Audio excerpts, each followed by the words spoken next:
Endokrinologiyadan ikkinchi darsimizni boshlaymiz. Demak, bugungi darsimiz gormonlar haqida ma'lumot, retseptor turlari, ikkilamchi messenjerlar, gormonlarning ta'sir mexanizmi haqida bo'ladi. Birinchi darsimizda signal transduksiyasini gaplashib o'tgandik. Demak, biz retseptorlar haqida gaplashishdan oldin signal transduksiyasini yana bir bora eslatib o'tsak. Demak, signal transduksiyasi bu nima deyilganda, demak, tinch holatda turgan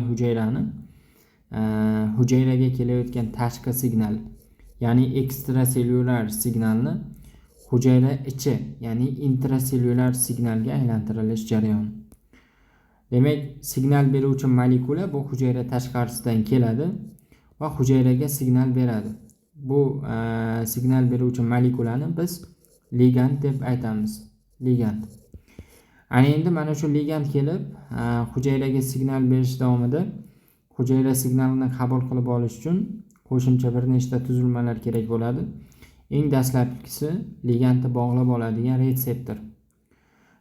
Undan keyin retseptor orqali hujayra ichiga signal tarqalib, hujayrani ma'lum bir javob reaksiyasi amalga oshadi ligandga nisbatan.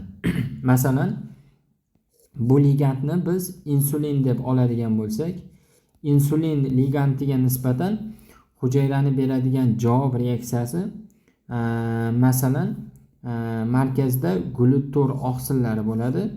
Kelib insulin o'zini retseptorlarga ligand bo'lib bog'langandan keyin mana shu glyutor oqsillari membranaga o'tadi. Bu glyutor oqsillari glyukozani tashuvchilari hisoblanadi, transporterlari. Demak, ana endi qondan bu transporter orqali hujayraga glyukoza qabul qilinadi. Aynan adipatsit, ya'ni yog' hujayralari bilan miyotsit, demak muskul hujayralar, skelet muskul hujayralariga glyukoza qabul qilinadi. Demak, signal transduksiya bizga ma'lum bo'ldiki, hujayrani tashqarisidagi signalni hujayra ichi signalga aylantirilish jarayoni ekan. Demak, bu signalni uzatilishi uchun bir nechta komponentlar kerak ekan. Dastlabkisi retseptor, yuqori keyinchalik gaplashamiz. Signallarni bir-biriga uzatilishida qatnashadigan qo'shimcha molekulalar, bular ikkilamchi messenjerlar deyiladi. Misol uchun retseptor ligandni bog'lab oldi. Bu yerda demak yadrodagi DNKga kelish kerak signal. Mana shu yadrodagi DNKga kelguncha bu yerda bir nechta molekulalar signalni bir-biriga uzatadi. Xo'p. Demak, signal uzatish, signal transduksiya bu tashqari, boya aytganimizdek ekstrasellyular signallarni intrasellyular signallarga, ya'ni hujayra ichidagi signallarga aylantirilish jarayoni. Shu signallarga hujayra oxirida aniq bir javob reaksiyasini beradi. Bu yerda keltirilgan bu retseptor, bu esa ligand. Ligand kelib demak retseptorga bog'langandan keyin bizda signalga javob berish reaksiyasi demak dastlabki bosqichi hisoblanadi. Xo'p, bir nechta tushunchalarga aniqlik kiritamiz bu yerda. Retseptor nima deyilganda, hujayradan tashqarida keladigan signallarni qabul qiladigan oqsil tabiatli molekula. Ular ma'lum ligand bilan bog'lanadi va shu orqali hujayra ichidagi signal kaskadini, ya'ni signal yo'lini boshlab beradi. Misol uchun mana bu yerda ko'rsatilyapti. Demak, signal beruvchi hujayra. Aytaylik, boya aytganimizdek, oshqozon osti bezini, pankreas oshqozon osti bezidagi Langerhans orolchadagi beta hujayra. Beta hujayradan ishlab chiqarilyapti. Bizda biologik aktiv modda, ya'ni gormon, insulin ishlab chiqarilyapti. Insulin bu yerda signal molekula bo'ladi. Kelyapti target hujayralarga, ya'ni nishon hujayralarga. Nishon hujayralar bo'lishi mumkin. Demak, adipatsit bilan skelet muskul hujayralari. Demak, bu yerda tashqarida retseptor joylashgan, insulin ligand bo'lib retseptorga bog'lanyapti. Demak, retseptor bizda ligandni bog'lab olib, ligand retseptor kompleksini hosil qiladigan va signalni dastlabki qabul qiluvchi molekula hisoblanadi. Endi bizda o'tgan dars gaplashgandik, gormonlar eruvchanlik tabiatiga ko'ra ikki turga bo'linadi. Suvda eruvchi gormonlar bilan ikkinchi guruhi yog'da eruvchi gormonlar. Shunga ko'ra bizda suvda eruvchi gormonlarni bog'lab oladigan, yog'da eruvchi gormonlarni bog'lab oladigan retseptorlar ikki xil bo'ladi.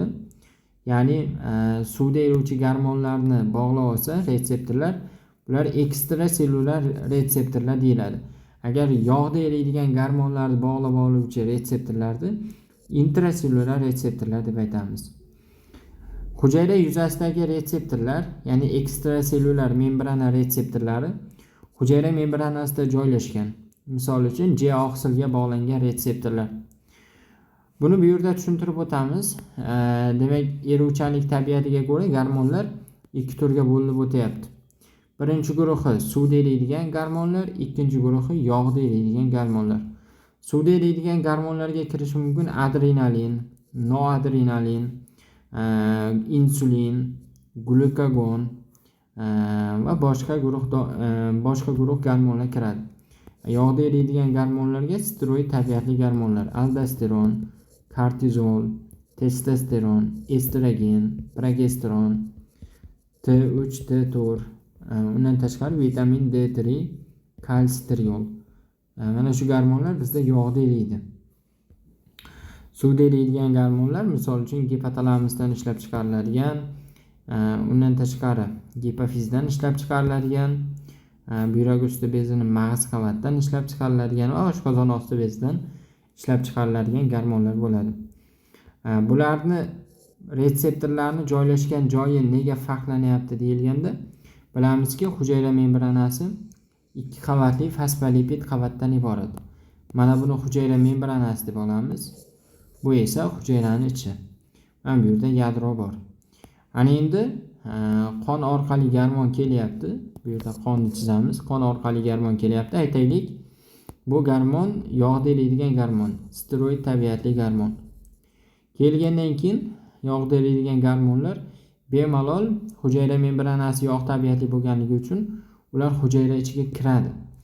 Natijada hujayra ichiga bemalol diffuz sizib o'tib hujayra ichiga kirgandan keyin o'zini retseptorlarini hujayra ichida topadi.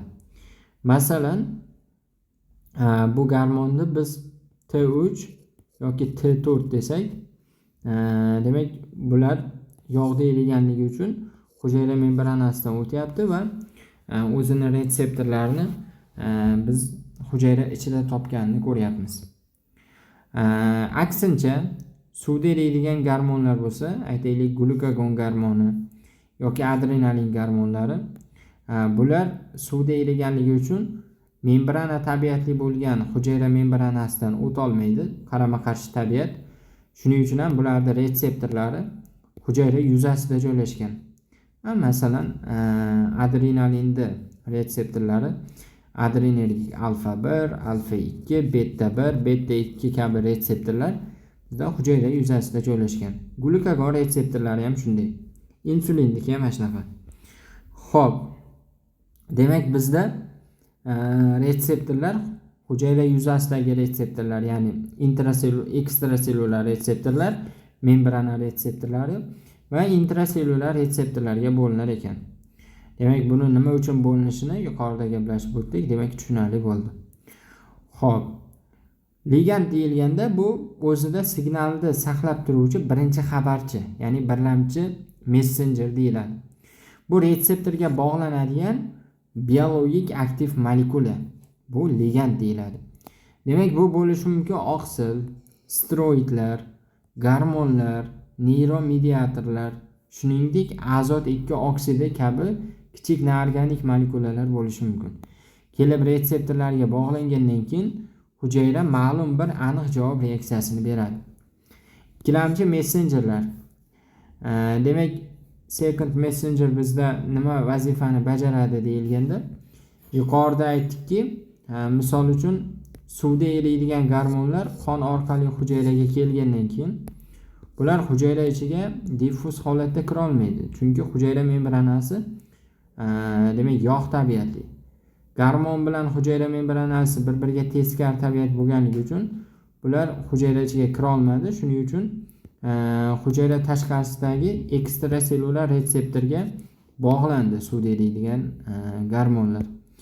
Undan keyin ana endi bu yerda hosil bo'lgan signal hujayrani ichiga, ya'ni intrasellyular fluidga tarqalishi uchun bizda albatta signal bir joydan ikkinchi joyga uzatilishi kerak. Mana shu bir joydan ikkinchi joyga uzatilishda, signalni uzatilishda qatnashadigan molekulalar, bular ikkilamchi messenjerlar deyiladi. Xo'p, signal kaskadi. Signal uzatish yo'lida ketma-ket bosqichlarni o'zaro bog'langan tizim. Signal kuchayishi esa ikkilamchi messenjerlarni, retseptorlarni, ligandni konsentratsiyasi ortib borishi bilan bizda signal ham kuchayib boraveradi. Xo'p, yuqorida ikkilamchi messenjerda aytdik. Demak, tashqi stimulga javoban hujayra ichidagi signalni uzatadigan kichik molekulalar. Bular bo'lishi mumkin: siklik GMF, inazitol trifosfat, kalsiy ionlari yoki bo'lmasa siklik AMF bo'lishi mumkin va boshqa molekulalar demak bo'lishi mumkin. Mana bu yerda diagramma juda chiroyli berilgan. Ligand keldi, retseptorga bog'landi. Signal ana endi hujayraga tarqalish uchun, hujayrani ichi bo'ylab tarqalish uchun bizda dastlab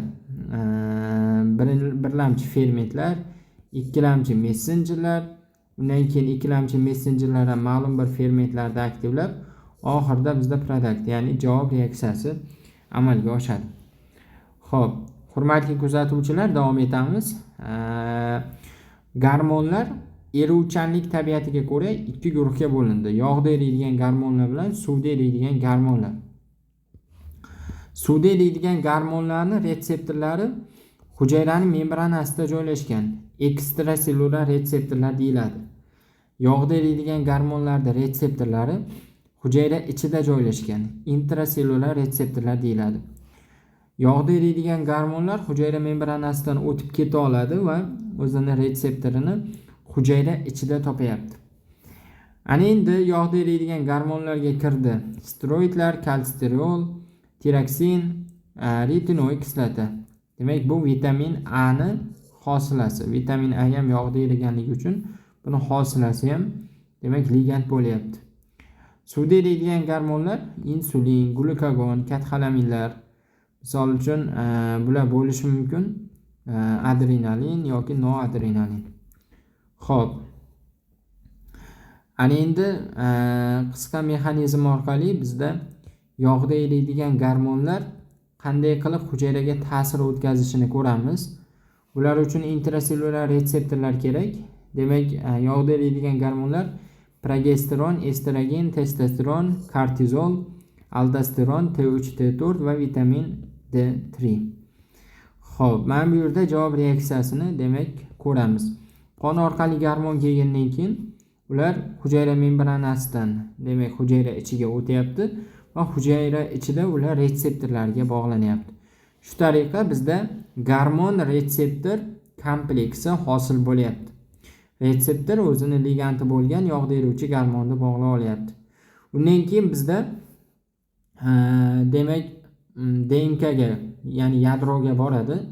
Bu kompleks yadroda DNK joylashgan va DNK ning ma'lum bir qismlarida mana shu kompleksni bog'lab oluvchi elementlar joylashgan, element guruhlari. Mana shu element guruhlari bu kompleksni bog'lab olgandan keyin bizda DNK dan matrisali erinka hosil bo'ladi. Mana matrisali erinka. Undan keyin bizda transkripsiya amalga oshib, transkripsiyadan keyin translatsiya, oxirida oqsil hosil bo'lib, mana shu gormonga nisbatan javob reaksiyasi amalga oshadi. Demak, bundan xulosa qilamizki, yog'da eriydigan gormonlar bu yerda demak transkripsiyani aktivlovchi faktorlar bo'lyapti. Demak, mana bu yerda yana bir chizamiz. Qon, hujayra, yadro va mana bu yerda DNK.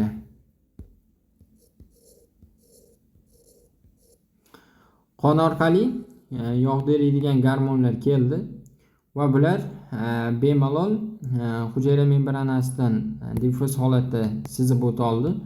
Mana endi ular hujayra ichida retseptorlarga bog'landi va bizda ligand retseptor kompleksi hosil bo'lib, bu ligand retseptor kompleks demak DNK ning ma'lum bir qismlarida bizda mana shu kompleksni bog'lab oluvchi elementlar joylashgan. o'sha elementlarga borib bog'langandan keyin DNKdan RNK hosil bo'lib, mRNK transkripsiya amalga oshdi. Demak, bu kompleks bizda transkripsiya aktivatorlari qatoriga kiradi. Undan keyin matrisali RNK translyatsiyada ishtirok etib, bizda oqsil sintezlanib, demak, hujayrani javob reaksiyasi amalga oshyapti gormonga nisbatan. Xo'p, demak, bildik yog'da eriydigan gormonlarda javob reaksiyasini. Ana endi suvda eriydigan gormonlarning javob reaksiyasini ko'rib o'tamiz. Xo'p, videomizning ikkinchi qismi suvda eriydigan gormonlarning hujayraga ta'sir mexanizmi. Diagrammaga qarasak, deyarli ta'sir mexanizmida ishtirok etuvchi molekulalar deyarli bir-biriga o'xshashligini ko'rishimiz mumkin. J protein, fermentlar, ikkilamchi messenjerlar, protein kinaza oqibatida suvda eruvchi gormonlar hujayraga signal uzatib, hujayra tomonidan ma'lum bir javob reaksiyasi amalga oshadi. Demak, bizda signal transduksiyasini, suvda eruvchi gormonlarning signal transduksiyasini 4 xil yo'li bor. Demak, har birini ko'rib o'tamiz. Siklik amiev, fosfodil-inazitol difosfat, siklik gemiev va insulin qo'shimchasiga o'sish faktorlari. Birinchi siklik amiev sistemasiga qarasak, siklik amiev sistemasida bizda retseptorlar 7 ta domendan iborat bo'ladi. 7 ta qismdan, 7 ta naychadan iborat bo'ladi. Mana bu yerda ko'ryapmiz. Demak, siklik amievda ishtirok etuvchi retseptorlar hujayra yuzasida yuqorida aytganimizdek suvda eruvchi gormonlarni o'ziga ligand qilib bog'lash tufayli bular hujayra yuzasida joylashadi. Ekstrasellyular retseptorlar.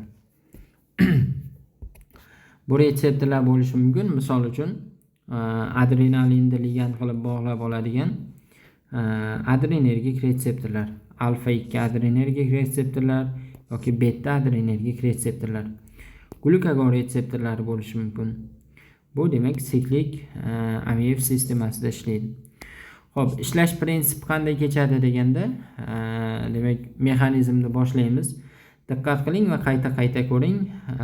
Iloji boricha bu jarayonni tushunish orqali gormonlarda ta'sir mexanizmini juda ham oson tushunishimiz mumkin. Xo'p, retseptor demak 7 ta domendan iborat. Misol uchun ligand keldi. Ligand birinchi domenga ta'sir ko'rsatib, naycha orqali o'tib, ikkinchi domenga, ikkinchi domen orqali 3 ga, 4 ga, 5, 6, 7 orqali signal ana endi bizda hujayra ichiga o'tadi. Hujayra ichiga o'tgandan keyin bu yerda retseptorga bog'langan J oqsili bor.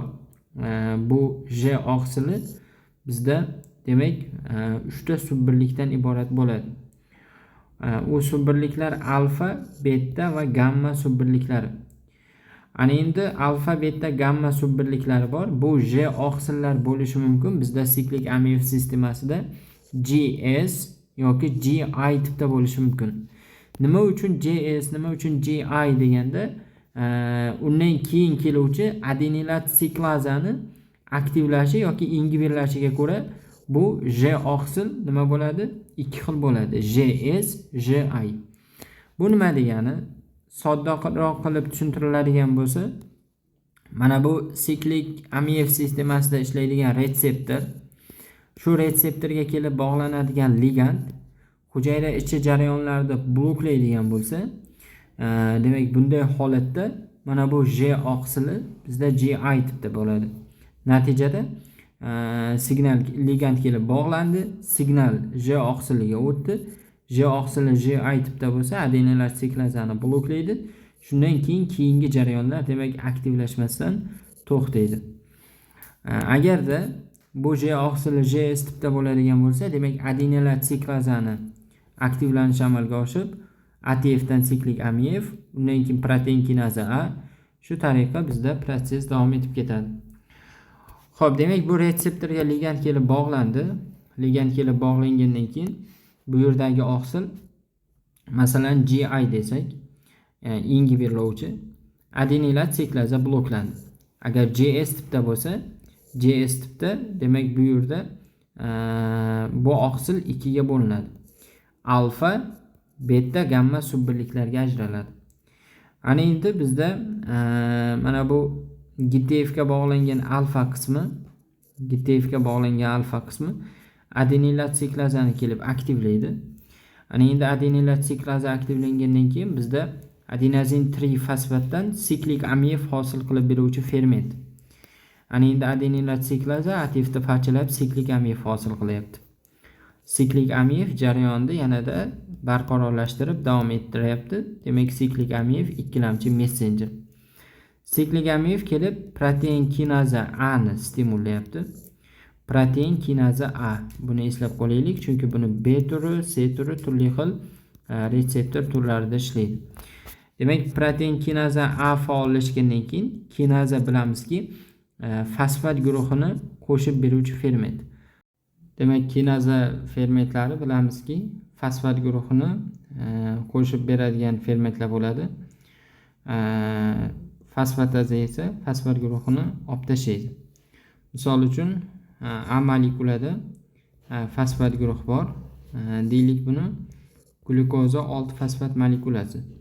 Ana endi glyukoza 6 fosfat molekulasidan glyukoza 6 fosfataza fermenti fosfat guruhini olib erkin glyukoza hosil qilib beradi. Bu fosfataza fermentini vazifasi. Agar kinaza fermentlari bo'lsa, aytaylik, glukokinaza yoki geksakinaza glyukoza fosfatni yopishtirib beradi. Ya'ni glyukozaga fosfatni bog'lab beradi. Kinaza fermentlari fosfatni bog'lovchi, fosfataza esa bizda fosfatni uzib beruvchi fermentlar. Bu nega aytilyapti? Mana bu yerda pirvat kinaza A aktivlangandan keyin bu pirvat kinaza A kelib protein kinazani aktivlab beryapti. Bu protein kinaza aktivlangandan keyin ana endi ba'zi bir enzimlarga fosfat guruhini qo'shib berish orqali ularni fosforilatsiyaga uchratib aktivlashi yoki ingiberlashi mumkin. Ba'zi bir enzimlar o'ziga fosfat guruhini olganda aktivlanishi yoki ingiberlanishi mumkin. Shu orqali jarayon regulyatsiya qilinadi. Demak, bunga oddiy misol qilib, mana bu yerda glikogenni fosforillanishini ko'ramiz.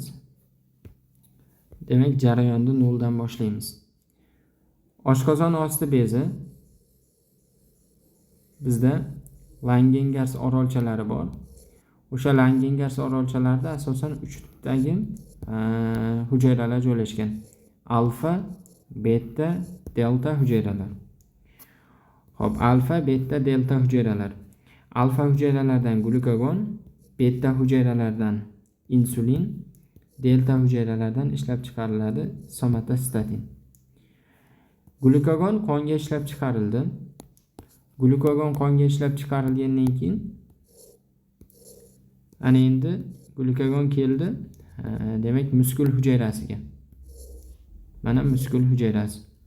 Muskul hujayrasida glikogen molekulasi glyukozani zaxiralab turibdi. Mana glikogenin oqsili va unga bog'langan glyukoza molekulalari. Ana endi glikogenni parchalanish uchun dastlabki ferment glikogen fosforilaza fermenti.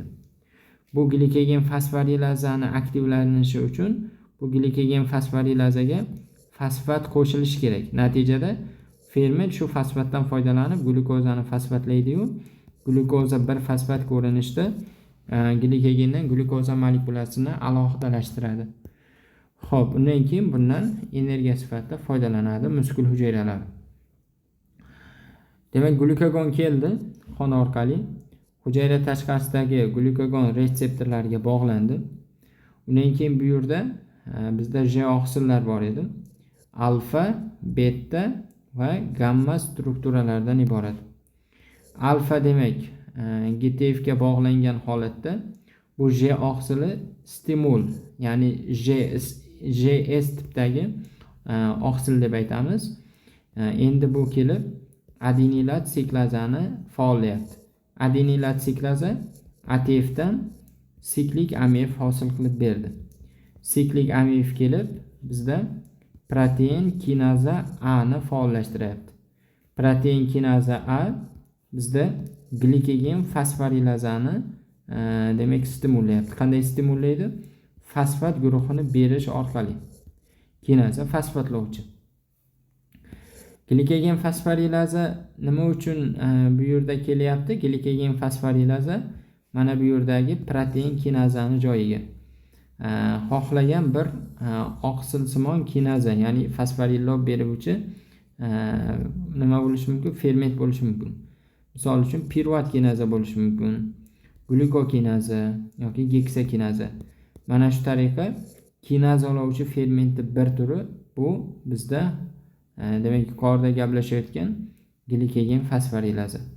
Glikogen fosforilaza o'zida fosfat tutib turibdi. Glikogen molekulasini bir glyukozasiga fosfatni biriktirish orqali glyukoza bir fosfat ko'rinishda glyukozani glikogen molekulasidan ajratib beradi.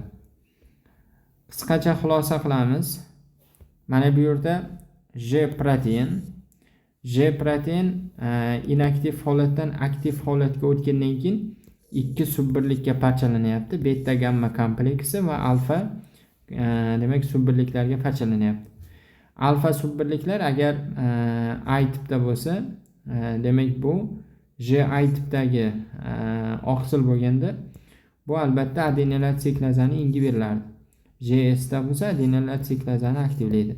Adenilat siklaza bizda kelib ATF dan siklik AMF hosil qilib berdi.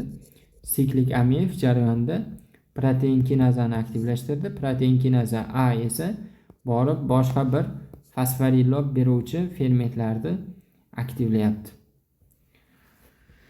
Demak, undan tashqari bizda protein kinaza A transkriptor faktorlarni ham aktivlab berish orqali transkripsiyani ishga tushirishi mumkin.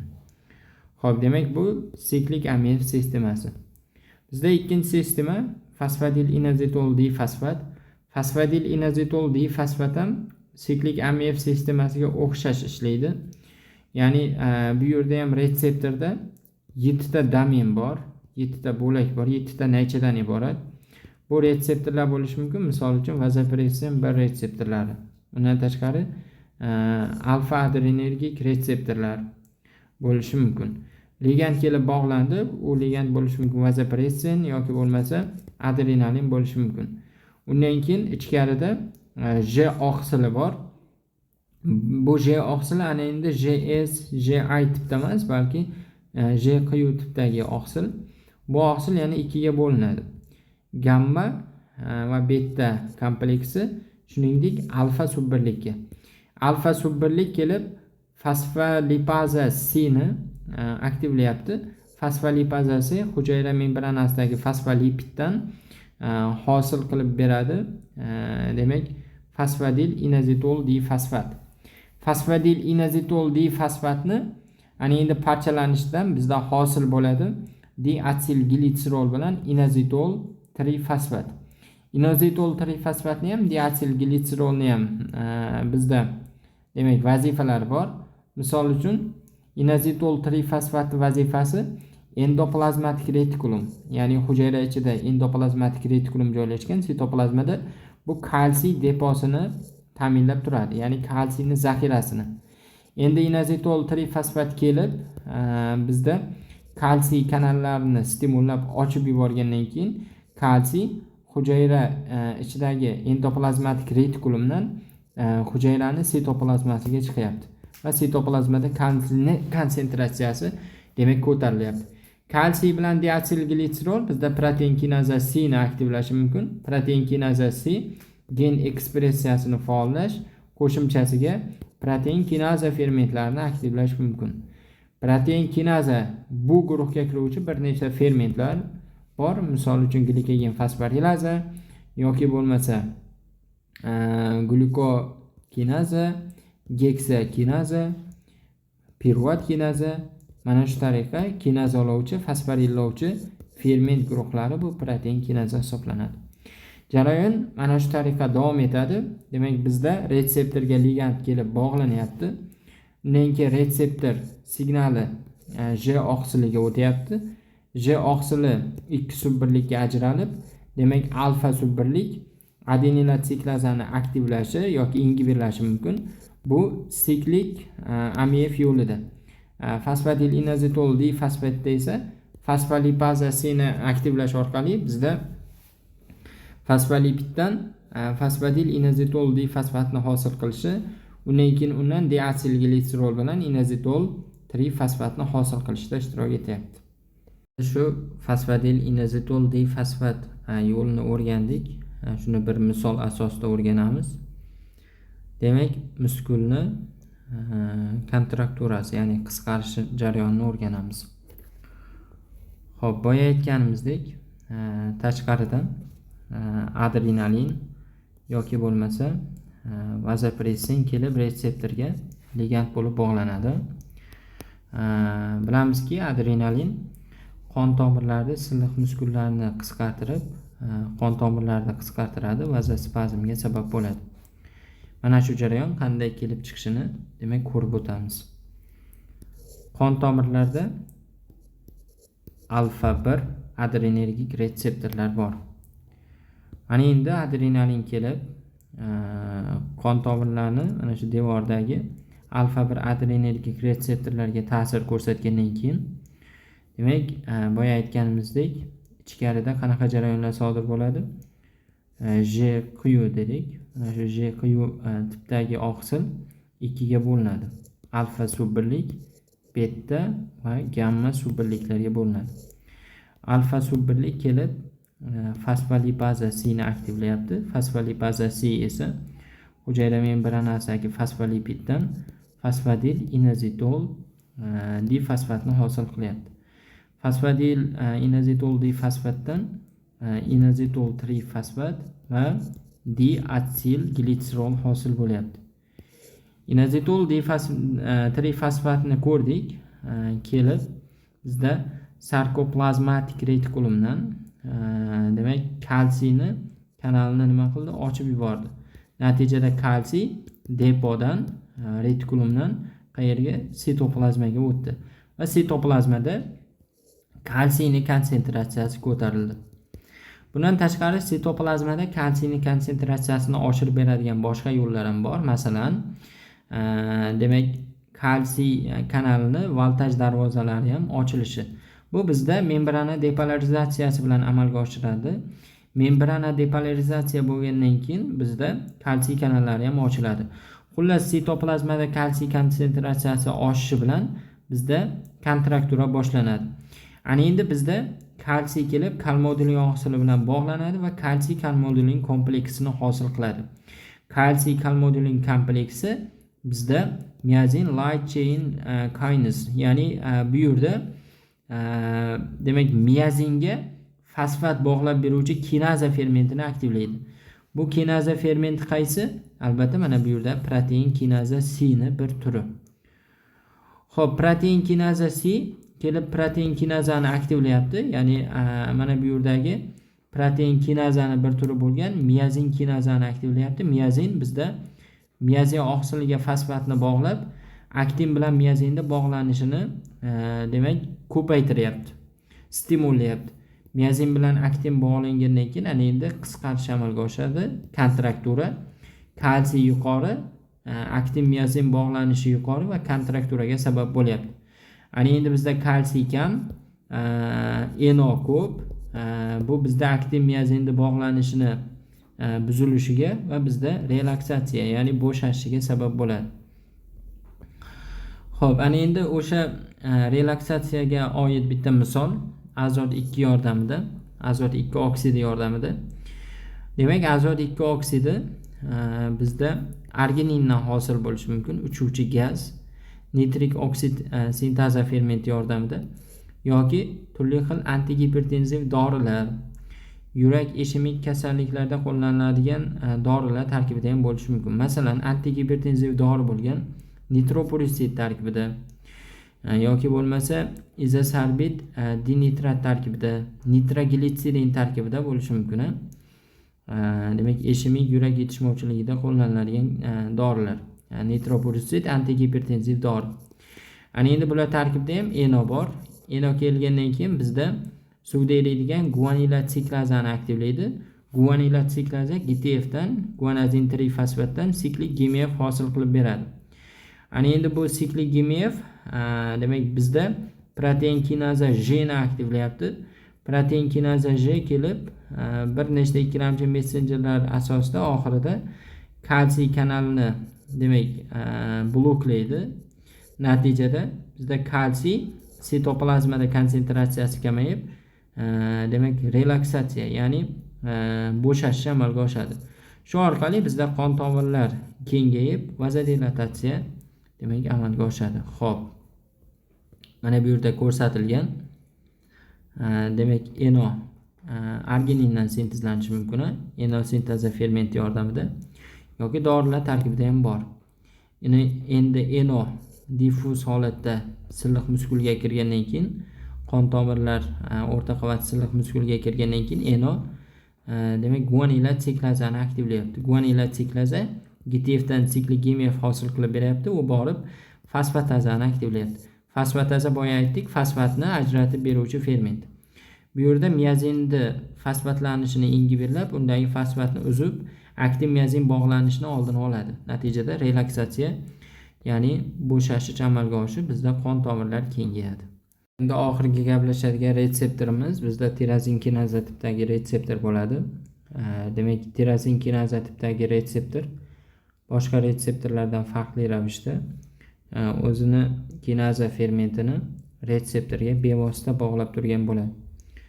Misol uchun insulinni bog'laydigan insulinni ligand sifatida bog'laydigan retseptor ham tirozin kinaza tipdagi retseptor.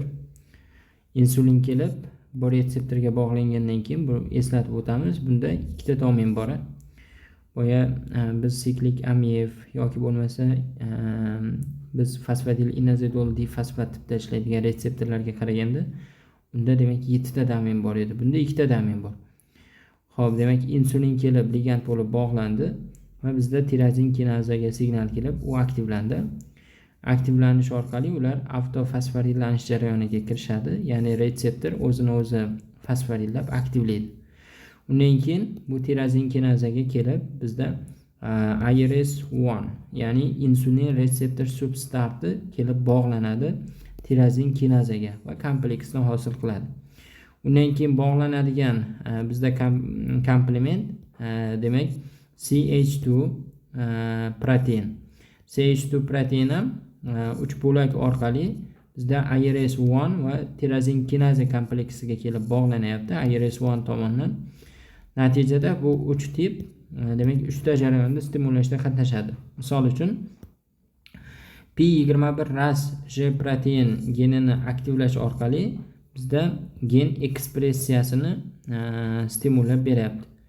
Ba'zi bir onkologik prosesda mana shu P21 ras sistemasida mutatsiya bo'lishi oqibatida bu demak giperaktivatsiyaga uchrab hujayra bo'linishini ko'paytirib yuboradi. Undan tashqari bitta subbirlik demak glutorlarni adipotsit bilan muskul hujayralarda membranaga transport qiladi. Bu nima degani? Demak qon orqali kelgan glukoza hujayraga kirishi kerak, lekin diffuz holatda kira olmaydi. Ayniqsa adipotsit bilan muskulda ularni qondan demak hujayraga kirgizib berishda ishtirok etadigan transporterlar, bular glutorlar insulinga bog'liq holatda ishlaydi. Ular normada hujayrani sentral zonalarda ko'proq joylashgan. Ana endi insulin kelib tirozin kinaza tipdagi retseptorlarga bog'langandan keyin ichkaridagi demak proseslar amalga oshib bizda glutorlar membranaga transport qilinadi. Natijada qondagi glukoza shu transport orqali hujayra ichiga kiradi. Yana bir bo'lagi bizda protein fosfataza fermentini aktivlaydi. Fosfataza nima qilardi? Molekulani difosforillanish jarayonida qatnashardi. Ya'ni fosfatlab bermaydi, balki fosfat guruhini uzib berishda qatnashadigan ferment. Bu bizda glikogen hosil bo'lishida ishtirok etadigan glikogen sinteza misolida ko'rishimiz mumkin. Xo'p, glikogen hosil bo'lishini insulin stimullaydi, chunki qondagi ortiqcha glukozani demak nima qiladi? Jigar bilan muskulga o'tkazib glikogen ko'rinishda depolaydi, ya'ni zaxiralaydi. Mana shu holatda insulin difosforillanish reaksiyasi asosida glikogen fosforilazani inaktivlab qo'yadi. Glikogen fosforilaza glikogenni parchalab beruvchi ferment edi. Aksincha insulin glikogen sintezini aktivlash orqali bizda glikogen sintezini kuchaytirib, qonda qand miqdorini kamaytiradi.